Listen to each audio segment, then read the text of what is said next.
Բարի երեկո, առաջին ալիքի եթերով շաբաթը արևմտահայերեն ամփոփելու ժամն է, դաղավարեն ներս Լյուսիվանա Գարաբեդյանն է։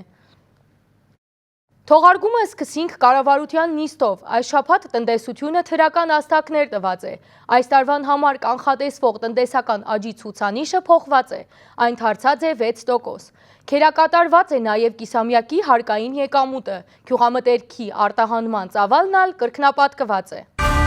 Ընթացիկ տարվան համար կանխատեսվող տնտեսական աճի ցուցանիշը փոխված է 3.2-ն դառնալով 6%։ Գործադիրի նիստին սկիզբը հայտարարեց վարչապետի պաշտոնակատարը։ Ցուցանիշը քոհացնող է, ըսավ Փաշինյանը եւ նկատել տվավ, որ հունվարեն-հունիս քերակատարում եղած է նաեւ բյուջեի եկամուտի մասին հավաքագրման հարցի մեջ։ Այստեղ արդեն գլխավոր հարգահավաքը մանրամասնեց, որ առաջին կիսամյակին հարկային հավաքագրումները հատած են 750 միլիարդ դրամի շեմը։ Համեմատության մեջ կարող ենք ասել, որ առաջի կիսամյակի համար մենք ունենք 52.5 միլիարդ դրամի գերակատարում։ Գերազանցած են ոչ միայն նախադեсված ծրագրային ցուցանիշը 683 միլիարդ դրամը, այլև պետական եկամուտներու կոմիտեի նախագահային խոսքով անցյալ 6 ամիսներուն տնտեսվարողներուն վերադարձված են 84 միլիարդ դրամ։ Նման բարձր թափ ապահովելուն նպաստած է նաև հավելյալ հավաքագրված դրոշմանշային վճարներու ծավալը 9.2 միլիարդ դրամ, բացատրեց Հովհաննիսյանը։ 21 թվականի առաջի կիսամյակի ընթացքում 24 միլիոն հատով ավելի գործակներ են կատարվել, քան նախորդ տարի եւ 25 միլիոնով ավել են կատարվել, քան 2019 թվականի ընթացքում։ Թարմ ցուցանիշներ ներկայացուց նաև տնտեսության նախարարի պաշտոնակատարը Վահան Քերոբյանի քննադատմամբ գյուղամթերքի արտահանման ծավալները քոհացնող են։ 2020-ի համեմատ այս բահուն արտահանման ծավալները կրկնապատկված են։ Լավ արդյունքներ կան նաև հայկական աբրանքանիշի մասով, ծիրանի հարցի մեջ։ Մինչև այս բար եղած արտահանումները կազմում են 21000 տոննա, նախորդ տարվա 7200 տոննայի հետ համեմատած, ասեմ ձեզ, որ մենք արդեն գերազանցել ենք ամբողջ նախորդ տարվա ծավալը, եղել է 19700 տոննա, իսկ հիմա արդեն 21000 է, եւ մենք կարծում ենք, որ կարող ենք հույս ունենալ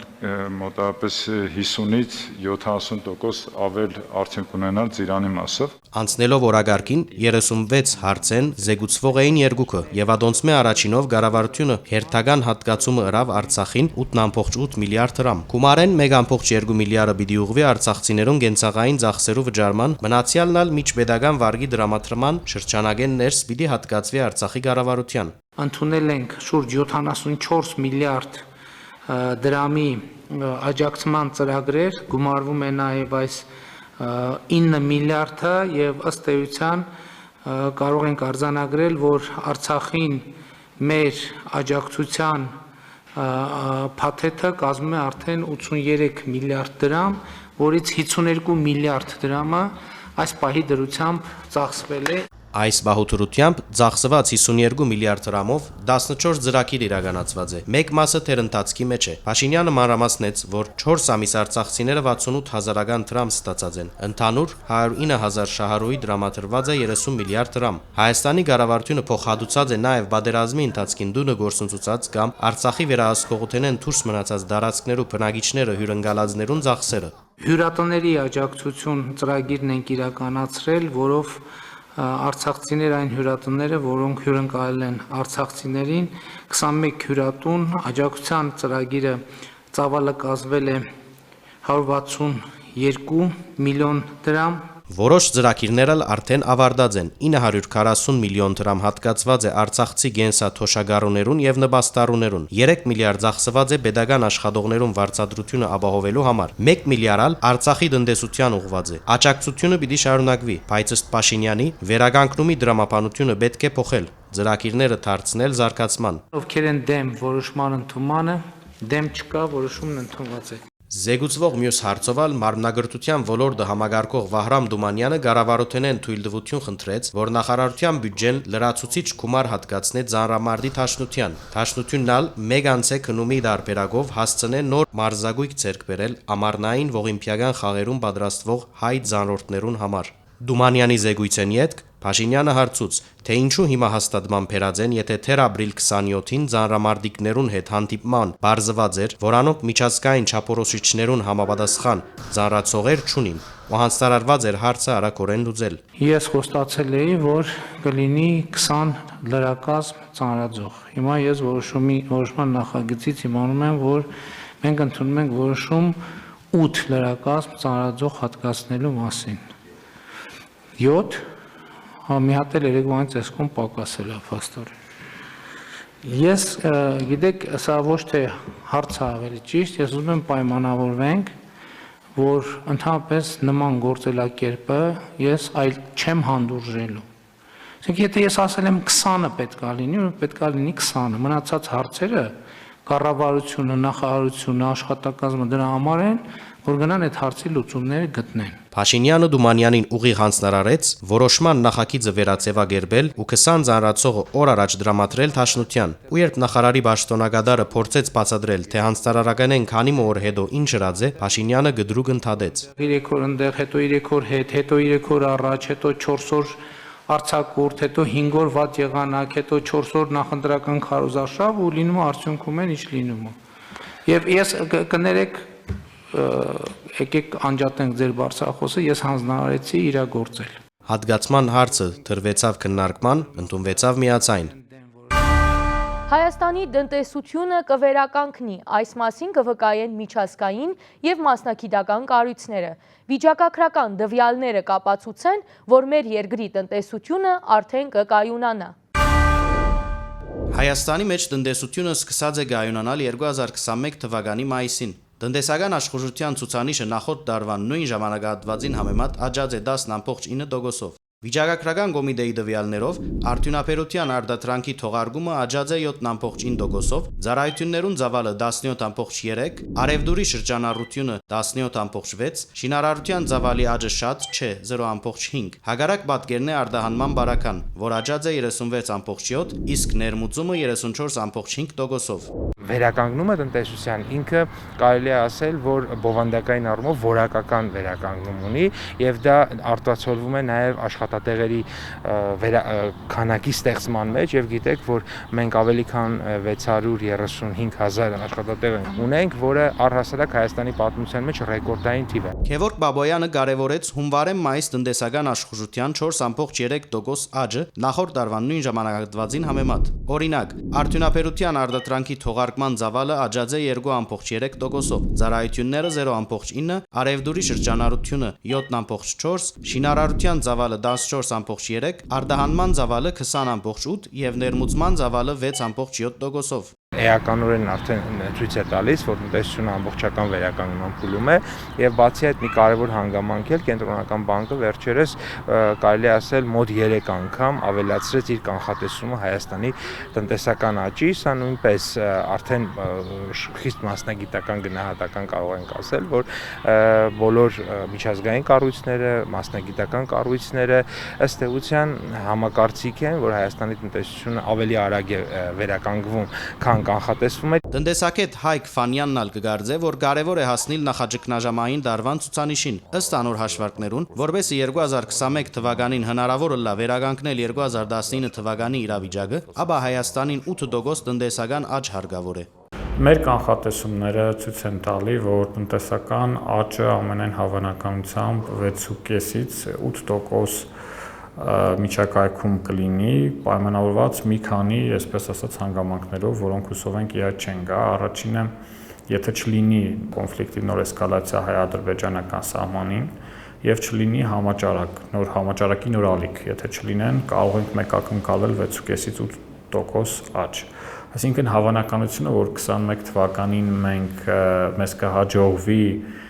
վերականգնել 2019 թվականի մակարդակը որոշակիորեն կա, բայց դա չեն կարող ասել, որ շատ բարձր է։ Թեև տնտեսական ցուցանիշներում վրա հիմնական աճ արձանագրված է, միևնույնն է, Հայկ Ֆանյանը երկնիշ տնտեսական աճ չի կանխատեսել։ Ան չբացառեց, որ 2021 թվականին աղքատության թիվը ավելնա թակաժահրի ու պատերազմի պատճառով։ Ոչ միայն Հայաստանի, այլ այլ երկրների փորձը ցույց է տալի, որ հետ այս կոവിഡ്յան ժամանակաշրջան տնտեսությունը բավականին արագ տեմպերով է աճում, նույն մեր հարևան Վրաստանը,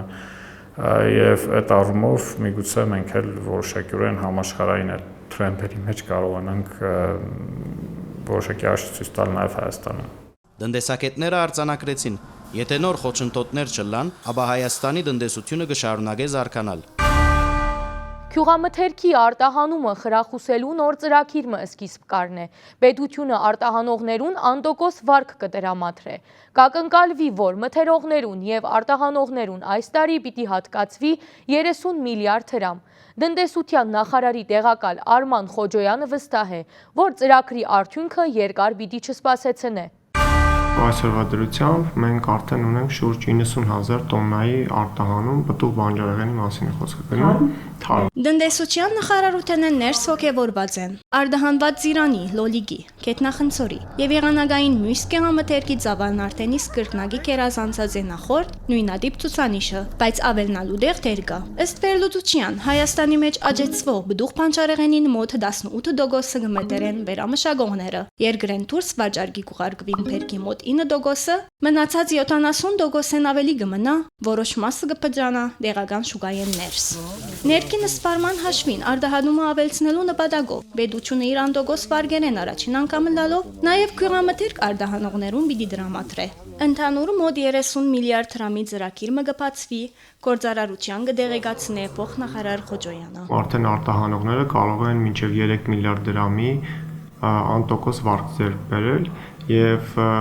ֆերմերներից հենց հումքը ձեռք բերել արտահանման նպատակով։ Որոշումը ընդունված է կառավարության վերջին նիստին։ Գործադիրը Միրգ Բանջարեղեն, նաև շինշիլայի մորթ արտադրողները ընդգրկած է նույն այն ծրագրին մեջ, որմո վերջին տարիներուն այսպես ասած բարտկի հանդոկոս գումար գուտան մթերողներուն, ինչպես երկրագործեն ընդունած ապրանքին գումարը վճարելու, այնպես էլ բահաձոյացման անհրաժեշտ ապագի անոթ, կապարիչ մրգային արտադրանքները երկարաժամկետ պահելու նպատակով։ Դրամատրվող վարգին չափը 1.8 միլիարդեն հասած է 3 միլիարդի։ Տրամադոնորեն ներս գործարարության ունեցած քրաբի խնդիրը մեղմելու նպատակով պետությունը իր վրա նաև վարգային երաշխիքի վեր ցուցած է։ Առաջին անգամ վերամշակողներին այս ծրագրի շրջանակներում կտրամադրվի պետական երաշխիք 50%-ի չափով, դա հնարավորություն կտա մոտ 50%-ի չափով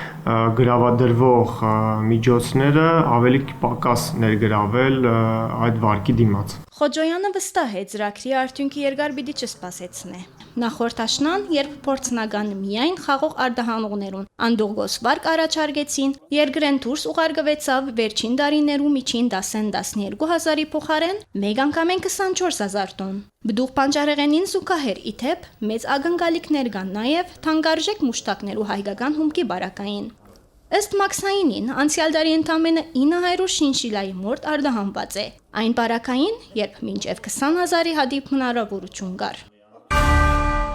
Հայաստանը վերականգնվող ուժանույթի ոլորտեն ներս իրականացվող քայլերուն առումով տարածաշրջանին մեջ առաջատարն է։ Հայաստանի մեջ պիտի կառուցվի տարածաշրջանին մեջ առաջին փորձնական լողացող լուսաէլեկտրական կայանը։ Կառավարությունը շրջանառության մեջ դրած է նաև օրինակիցներու փաթեթը, որմով վերականգնվող ուժանույթ օգտագործող կայաններուն իրավունք պիտի դրվի էլեկտրական ուժանույթ վաճառել բացառապես մրցակցային պայմաններով։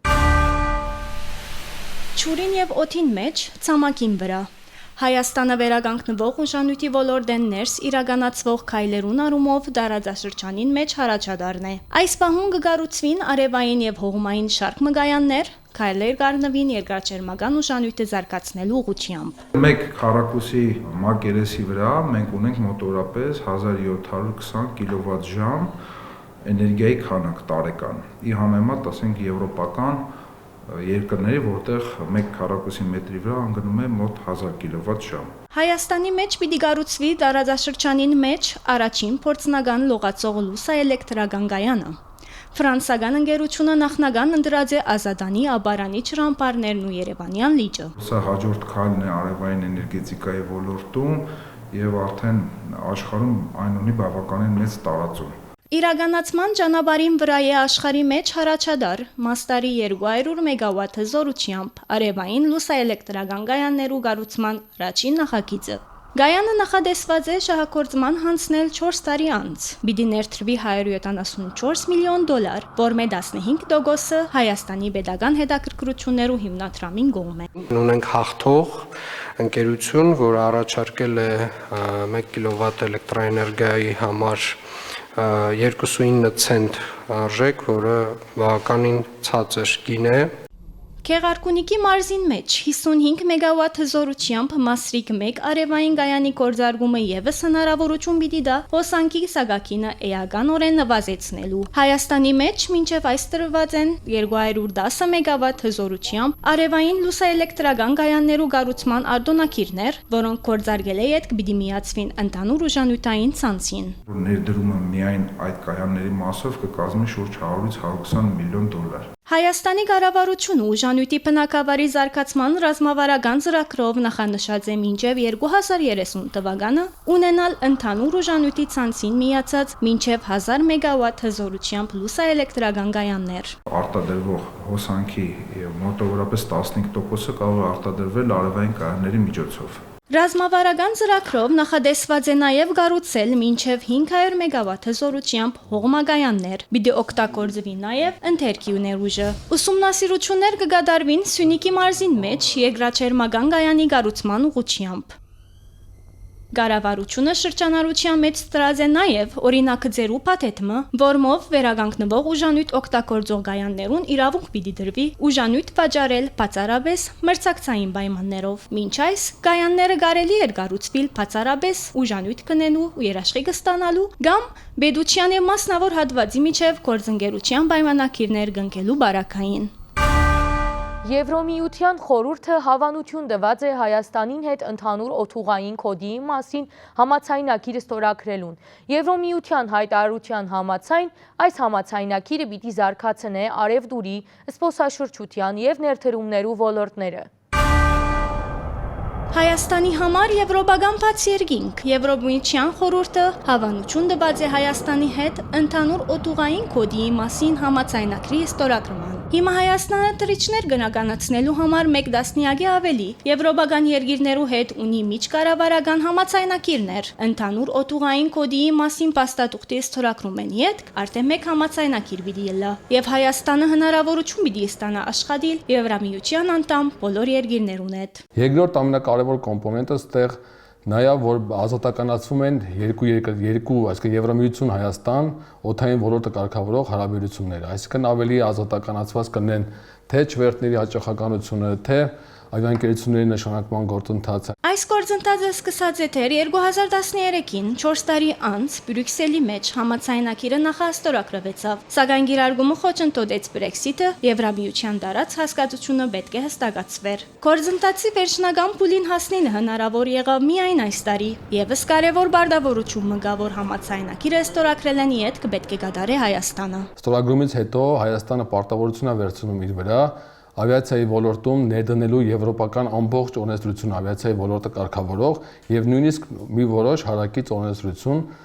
այսինքն այս process-ից սկսած 13 թվականից մենք արդեն իսկ մեր փոփոխությունները մեր օրենսդրության մեջ անելուց հետևել ենք Եվրոմիության օրենսդրությանը, այսինքն փորձել ենք մաքսիմալ ներդաշնակեցնել մեր օրենսդրությունը, բայց ընդունումից հետո մենք ունենում ենք պարտավորություն այդ ամբողջը ամբողջական տեսքով իրականացնելու։ Համաձայնագրի ստորագրումը օթուղային ընկերություններուն համար պիտի ապահովի շուկայի հասանելիություն, պիտի ընդլայնի քաղաքացիներու դեղաշարժի ազատությունը։ Այս ամենուն հետ պիտի ելան անվտանգության բարձրագույն մագարտակ ու հավասար մրցակցային պայմաններ։ Ցանկացած չվերթ, երբ որ սկսվում է կանոնավոր, պարտադիր պետք է երկու երկրների հետ մինչև կնքված լինի համաձայնագիր։ Դա պարտադիր պայման է։ Այսինքն եթե մի երկրի հետ չունես, այդտեղ հնարավոր չունենալ կանոնավոր չվերթ։ Իրականում դա, այսինքն Եվրամիության ավիաընկերությունների համար նույնպես ազդակ է, որ այս երկիրը իրանց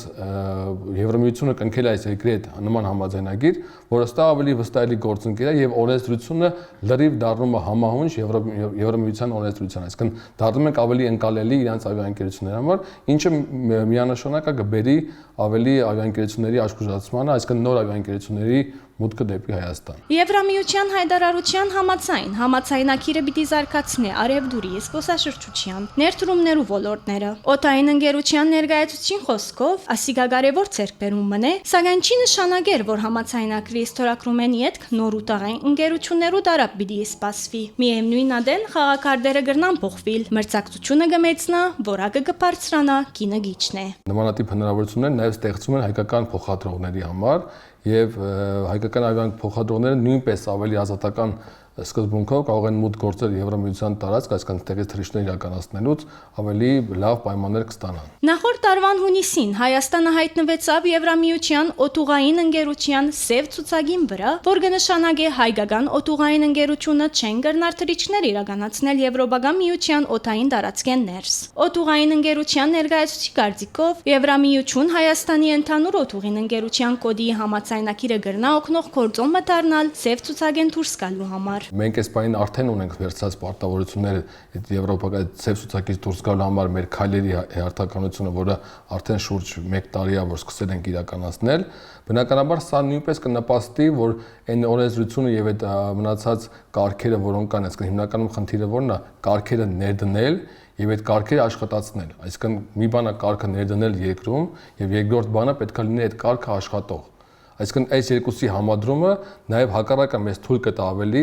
արագ դուրս գալու այս վիճակից եւ հետեւաբար ավելի լինել ոնց որ ձեռքը զարկերակի վրա, որ ցանկացած Եվրամիության փոփոխություն արագ ադապտացնել մեր երկրում եւ ավելի հավանականությունը կփոքրանա նմանատիպ ռիսկերից։ Եվրոպական միությունը գագնգալ է, որ համաձայնագիրը պիտի ստորագրվի այս տարվան աշնան, որում պետք է հաջորդի արդեն Եվրամիության անդամ բոլոր պետություններուն հետ համաձայնագրի վավերացումը։ Պատերազմի հետևանքով Ադրբեջանի վերահսկողության տակ անցած Արցախի պատմամշակութային հուշարձանները պիտի ըլլան մեկ առցանց հարթակի վրա։ Ստեղծված է monumentwatch.org կայքը։ Պատերազմի հետևանքով Ադրբեջանի վերահսկողության տակ անցած Արցախի պատմամշակութային հուշարձանները պիտի ելնան մեկ առցանց հարթակի վրա։ Արցախի մշակութային ժառանգության մշտադիտարկման նպատակով ստեղծված է monumentwatch.org կայքը։ Այսօր հայ ժողովուրդը եւ հատկապես Արցախահայությունը կանգնած է մշակութային եղեռնի առջև եւ մեր աշխատանքի նպատակն է ինչ որ ձևով վավերագրել, վավերացնել այդ ամենը։ Նախաձեռնության հեղինակներուն ֆրանսափնակ Աննա Լեյլոյան-Էգմալյանի ու մշակութապան Համլետ Պետրոսյանի հարցակը ստեղծվելու գաղափարը դնած է 2016 թվականի ապրիլյան պատերազմին հետ, սակայն յանքի կոչված է միայն 6 ամիս առաջ։ Մենք Համլետ Պետրոսյանի հետ ուզում էինք, որպեսզի դա լինի բուն ակադեմիական, ուրեմն անկախ հարթակ, որը որ համապատասխանի ակադեմիական եւ համալսարանական բոլոր ուրեմն կանոններին եւ նորմերին, սա բացարձակապես քաղաքականացված որևէ ծրագիր չէ։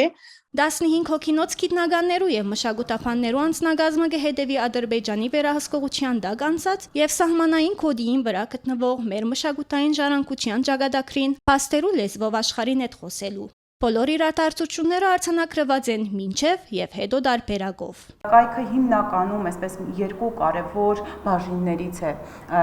բաղկացած։ Առաջինը դա հնավայրեր եւ հուշարձաններ, որտեղ արդեն մենք ունենք շուրջ 20 հուշարձան ներկայացված եւ բոլոր հուշարձանները հասանելի են եւ ռուսալեզու եւ անգլիալեզու տարբերակով։ Գայքին երկրորդ բաժնին մեջ ադրբեջանական բեռնայուրացման դեպքերը ներկայացված են։ Այս բաժնում ցավոք պետք է նշեմ, որ ունենք 8 նմանատիպ դեպք, թեև եւս 2-3-ը հիմա աշխատանքային ընթացքի մեջ են։ Նոր արցանց հարթակը 20 օր է որ կգործե, բայց արդեն ունի այցելուներու մեծ բանակ։ Հայաստանեն զատ, մեր մշակութային ժառանգության ճակատագրով հետաքրքրված են նաև Ամերիկայի Միացյալ Նահանգներեն, Եվրոպայեն, Ռուսիայեն։ Արևմտահայերենով փեմաթրված է Գրիգոր Զոհրաբի փոստալ նորավեպը, խղճմտանքի ցայներ խորագրով։ Այն նվիրված է քրողի 160-ամյակին։ Թատերկությունը հովանավորած է Հալեբ հասարակական կազմակերպությունը, ֆինանսավորած է կրթության, գիտության, մշակույթի և մարմնակրթության նախարարությունը։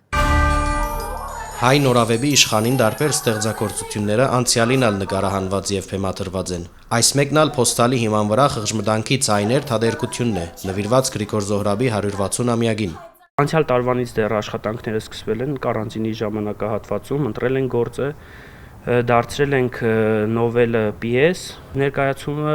խաղալու ենք Երևանում եւ նաեւ ծրագիր ունենք, որպեսզի շրջենք մարզերում։ Ներկայացումը արևմտահայերեն է, թերագադարներուն մեկ մասն ալ սփյուռքահայեր են, լեզվի իրական գրողները։ Արևմտահայերենը պահպանելու գարիք ունի։ Ճիշտադոր համարալ թերագադարներն ու փեմաթրիչը որոշած են հիմնել արևմտահայերեն թատրոնը, Զոհրաբի անվան թատրոն։ Սկիզբը կփեմաթրվի միայն Զոհրաբի նորավեպերը, ետքը անցում կկատարվի այլոցալ, ներառյալ արևմտահայ ժամանակակից գրողները։ Պատրաստ ենք ժողովուրդ, այո, գնացինք։ Սարգիսը ներկայացման երաժիշտն է, ավելի քան 8 նոր ստեղծագործություն գրած է։ Մեկ մասը էթնո ոճի մեջ, մյուս մասն ալ ֆրանկո ջազային։ Գրիգոր Զոհրաբի ընտանիքը եղել է իրանք շատ էլիտար եւ շատ զարգացած ընտանիք եւ իրանք պահել են այդ եվրոպական չափանիշները իրենց ընտանիքի մեջ մենք նկատի ունեինք որ չօգտագործենք ուղղակի այդ ժամանակաշրջանի որ արևելյան ավելի ճիշտ թրքական երաժշտություն Քարիզմատիկ ու վճռորոշ գերբարներեն են աղախինները, հակառակ որ հայաստանցի են, բայց լեզուն թյուրավ յուրացուցած են։ Հաջին, քիչ են շատ են հասկացող գնիկ է, անմիջապես հասկացավ Սուրբի Քանամին ուզածը։ Իր խմբով հավաքվում ենք, հենց սկսում ենք միանգամից այս լեզվով արդեն խոսել, հատկապես նրանց հետ, ովքեր որ սփյուռքահայեր են։ Զոհրաբի Հոփելյանին հadouk անդրադարձ մգադարելու միտքն ու երիտասարդները թադերկության շուրջ ժողվելու ծրագիրը իրականացած է Հալեբ հասարակական գազագերբության նախաձեռնությամբ եւ գրթության, գիտության, մշակույթի եւ մարմնագրթության նախարարության դրամաշնորհային ծրագրի աջակցությամբ։ Գիտությունը որպես հայրենադարձության խթան, սփյուռքահայ գիտնականներուն համար առանցքային նշանակություն ունի միջազգային փորձի ներդրումը Հայաստանին մեջ։ Մի քանի օրվան ընթացքին զրուցած են, տեսած են եւ կհաստատեն, որ հայ գիտնականներուն միտքը բացառիկ է։ Մանրամասնությունները Վահե Թավիտյանի պատրաստած հարցազրույցին մեջ։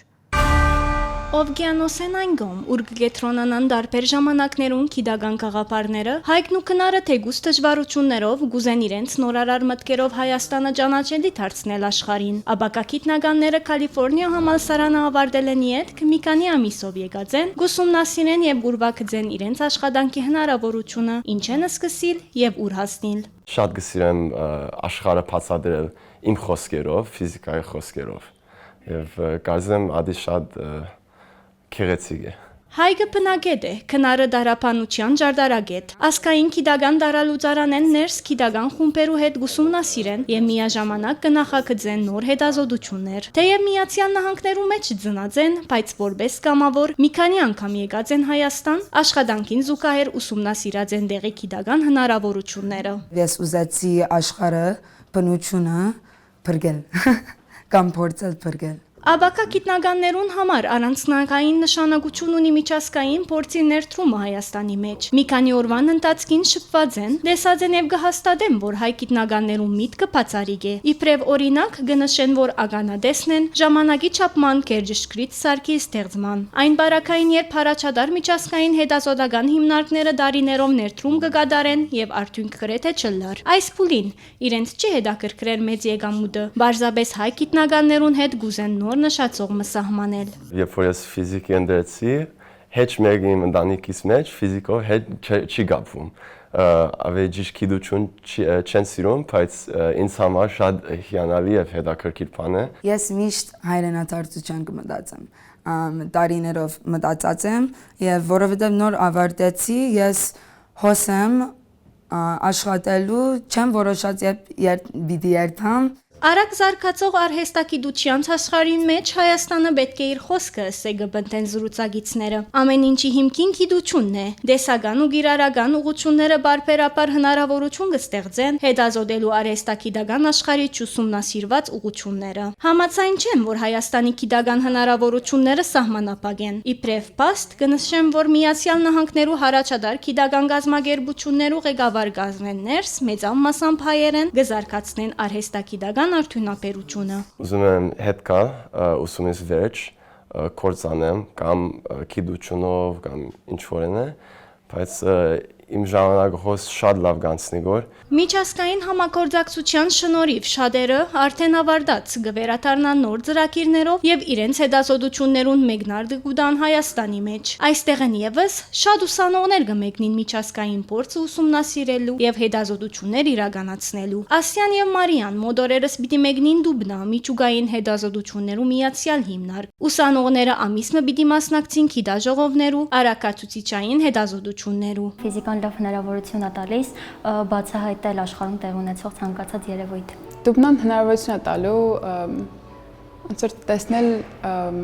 ավելի շատ փորձ ունեցող ֆիզիկոսները ինչով են զբաղվում։ Արդեն սեպտեմբերին նոր գիտելիքներով վերադարձած ուսման զուգահեռ գիտական աշխատանոցներ են ներս, պիտի սկսի մասնակցելու գիրարական հետազոտություններուն։ Կուզեն մասնակցանալ այն ուղղության մեջ, ուր անհայտները շատ են։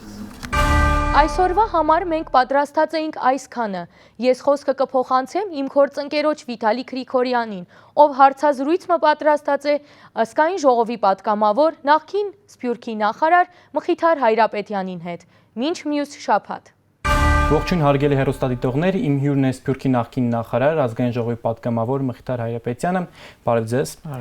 Պարոն Հայրապետյան, պատերազմի ժամանակ ձևավորված միասնությանը եկավ փոխարինելու քաղաքական պառակտումը թե Հայաստանում եւ թե Սփյուռքում։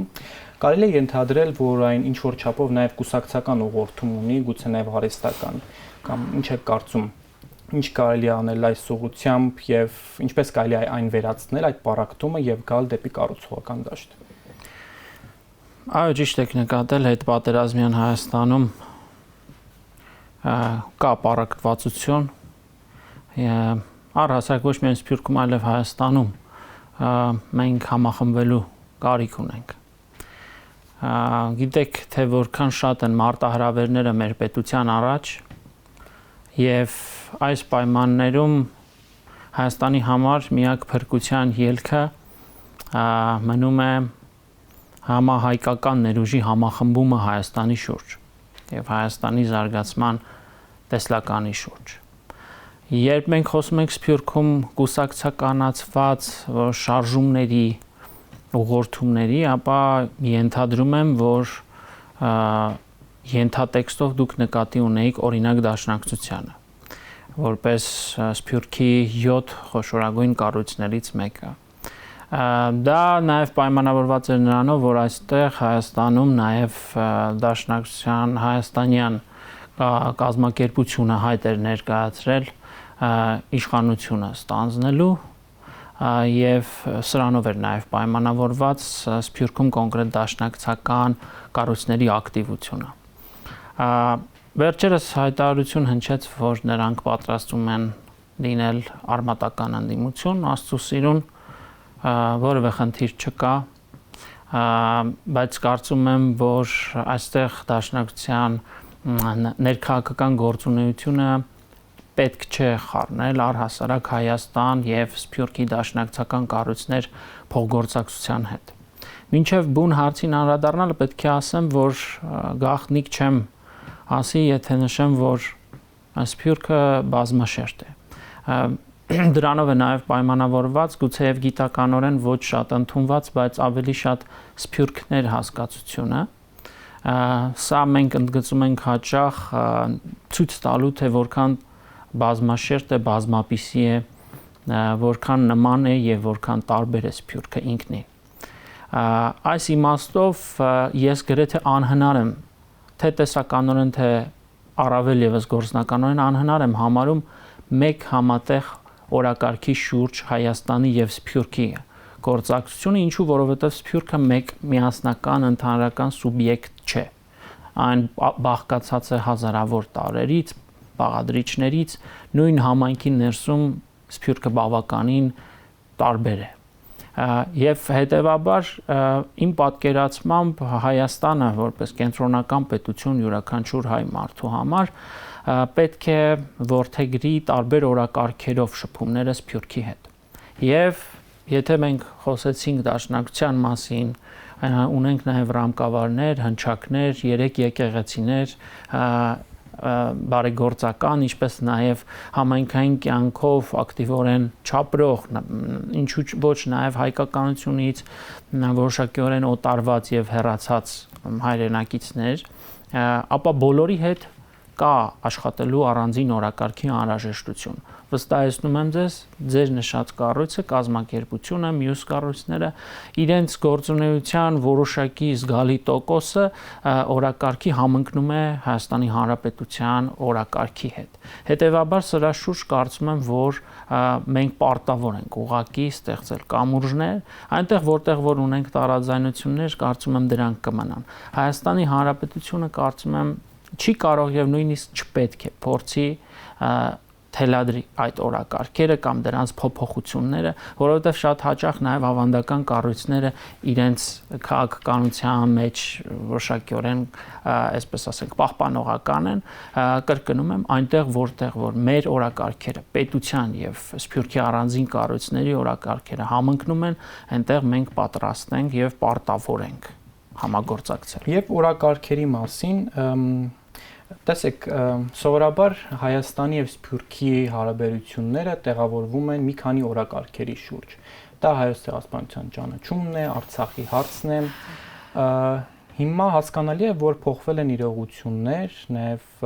որոշակի իմաստով նաև իրավիճակ է փոխվել։ Ինչ է կարծում, կարիք կա նոր օրակարգ ձևավորելու կամ այդ եղած հարցերի կողքին եւս մի քանի հարցեր պետք է ավելանան կամ նախադրյալներ կան։ Դե ես իմ խոսքի սկզբում էլ ասացի, որ ոչ թե կարիք կա, գիտեք, դա կենսական նշանակություն ունի մեր պետության համար, կենսական։ Այո, Հայաստանի Հանրապետությունը, հայ ազգը, համասփյուր հայ ազգը բնականաբար պետք է պայքարի հայոց ցեղասպանության միջազգային ճանաչման եւ դատապարտման համար։ Այստեղ մենք կարծես թե մեր համազգային եւ համահայկական ողջ ներուժը կարողացել ենք կենտրոնացնել եւ գրանցում ենք որոշակի հաջողություններ նաեւ վերջին տարիներին։ Արցախի ճանաչման միջազգային ճանաչման հարցով եւս այստեղ կարծես թե օրակարգերը համընկնում են, բայց սա բավարար չէ։ Մենք պիտի բացվենք եւ օրակարգերի առումով պիտի ընդարձակվենք։ Սա կարող է վերաբերել օրինակ Սփյուռքում գիտական, տնտեսական, մշակութային, սոցիալական ներուժի նախ գույքագրմամբ, այնուհետև նաեւ դրա նպատակաուղղմամբ այս առումով մենք իհարկե շատ ու շատ անելիքներ ունենք։ Մենք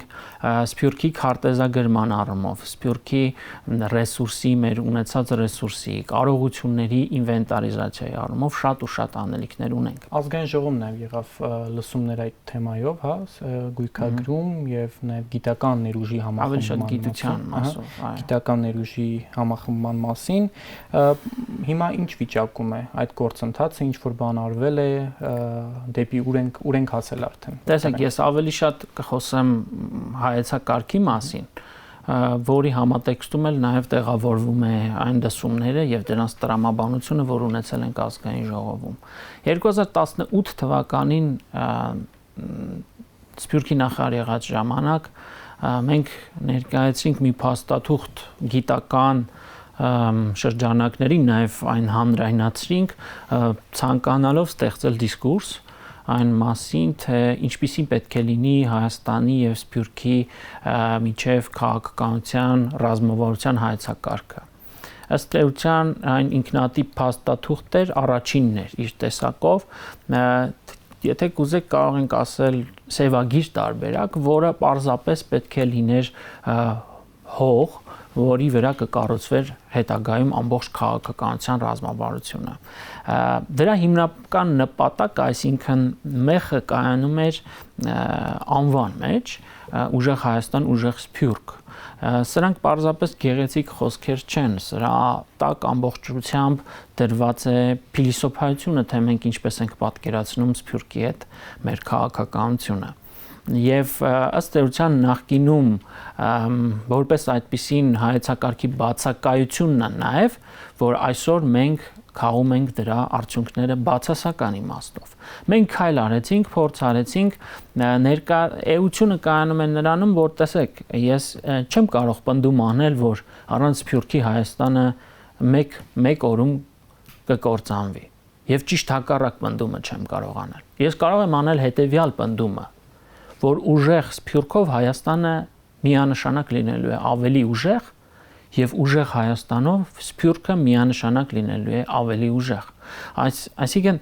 ժամանակակից Սփյուռքի արժեվ ծառացած այն մարտահրավերները, որոնց մենք արդեն իսկ տիրապետում ենք, դրանց մասին հստակ պատկերացում ունենք, տվյալներ ունենք, գտնում ենք, որ միայն ուժեղ Հայաստանի հետ եւ ուժեղ Հայաստանի գուցեև առաջնորդությամբ այսպես ասենք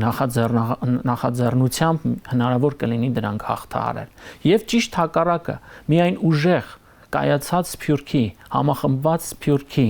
ամբողջ ռեսուրսի ներդրման շնորհիվ մենք կունենանք նաև ուժեղ կենտրոնական պետություն ամբողջ աշխարհի հայության համար։ Երբ խոսում են այդ ներուժի համախմբման մասին, իմ մտքին գալիս է նաև հայրենադարձության գաղափարը։ Դա նշանակում է, որ մենք պետք է նոր միջոցներ ձեռնարկենք հայրենադարձությունը խթանելու համար, որտեղ կա նաև այլ կարծիք գիտական շրջանակներում, որ ասում են, որ հայրենադարձությանը չպետք է դեռևս այդքան մեծ նշանակություն տալ, հա, պետք է այլ հարցերի վրա կենտրոնանալ։ Ոչ միայն ասում են պետք չէ մեծ նշանակություն տալ, նաև կա առանձին շրջանակներում գիտական դիսկուրսներ, առ այն, որ հայրենադարձության կազմակերպելու վրա պետք չէ ռեսուրսներ դնել, ռեսուրս ծախսել, որովհետև դա տեղի չի ունենալու։ Նման դիսկուրսներ կան, նաև հեղինակավոր գիտական շրջանակներից են դրանք գալիս։ Գիտեք, երբ գիտնականներն են 100%-ով պրագմատիկ իրենց գնահատականներում ու վերլուծություններում, դա ինձ համար ընդունելի է։ Բայց երբ պաշտոնյան է միայն պրագմատիզմով եւ չկա այնտեղ ռոմանտիզմ, ինձ համար հասկանալի չէ։ Ես ինքս հավատում եմ, նախկինում հանդես եմ եկել հայտարարություններով, այսօր էլ իմ համոզմունքին եմ, որ դա հնարավոր է ճիշտ քաղաքականություն իրականացնելու պարագայում։ Անկամ ամենահեռավոր հայկականությունից կամ համահայկական օրակարգերից օտարված մեր համայնքների, մեր հայրենակիցների հետ ճիշտ պրոֆեսիոնալ աշխատանք իրականացնելու պարագայում Հայաստանը լավագույնս ներկայացնելու պարագայում, գիտեք, որովհետև շատ հաճախ նախկինում Հայաստանի Հանրապետությունը ամբողջ աշխարհի հայության համար եղել է հուզական տարածք։ Արարատ լեռ, կորսված հայրենիք, հայրենիք, որտեղ կարելի է պարզապես գալ, մեկ շաբաթով հանգստանալ 5 տարին մեկ եւ լուսանկարվել ու վերադառնալ իրենց տուն։ Մենք Հայաստանը պարտավոր ենք ներկայացնել մեր հայրենակիցներին որպես արդի ժամանակակից հնարավորությունների երկիր։ Այսօրվա Հայաստանը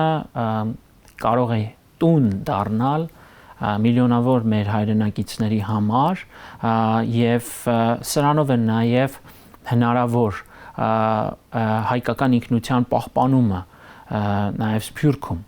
որքան ուժեղ կլինի կապը Հայաստանի Հանրապետության հետ, անգամ Հայաստան չփոխադրվելով, այնքան ավելի մեծ կլինի հավանականությունը համահայկական օրակարգի շուրջ աշխատանքի։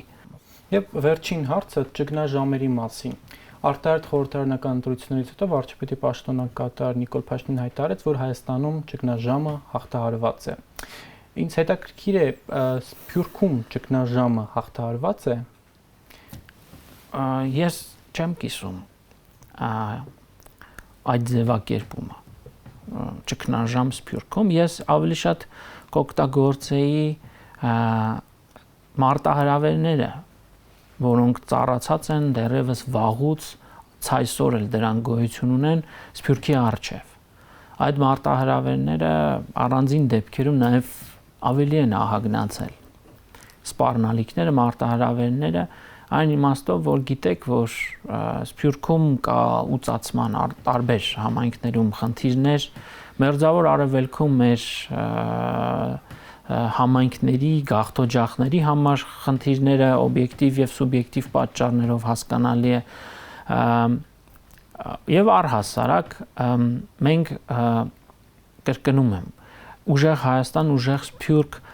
այս բառակապակցությունը դրանք լոկ խոսքեր չեն։ Դա փոխադարձ հոգատարության մասին է, փոխադարձ պատասխանատվության զգացման մասին է։ Հայաստանի Հանրապետությունը այո, այսօր ներքաղաքական ճգնաժամը հաղթահարված է եւ սա հող է նախապատրաստել հաջորդ կառավարության համար ել ավելի սերտացնելու Սփյուռքի հետ հարաբերությունները եւ սա կարծում եմ հարմար առիթ է եւ լավ ազդակ է նաեւ Սփյուռքի համար, որ ժամանակը եկել է ել ավելի կամ այսպես ասենք ամբողջությամբ լծվելու այդ համահայկական օրակարգերի սպասարկմանը։ Ես փորձեմ ամփոփել միտքս, տեսեք, ճակատագրի բերումով Հայաստանի Հանրապետությունը թշնամիների տարածաշրջանում թշնամիների կամ հակառակորդների պակաս չունի։ Մեզ համար մեծագույն շռայլություն կլինի շարունակել պառակտվել երկրի ներսում եւ երկրի սահմաններից դուրս։ Ես օրինակ կարծում եմ, որ Հայաստանը կփակի իր պատմության վերջին էջը միայն այն ժամանակ, երբ տեղի ունեցածից ճիշտ հետևություններ չանի եւ դասեր չքաղի։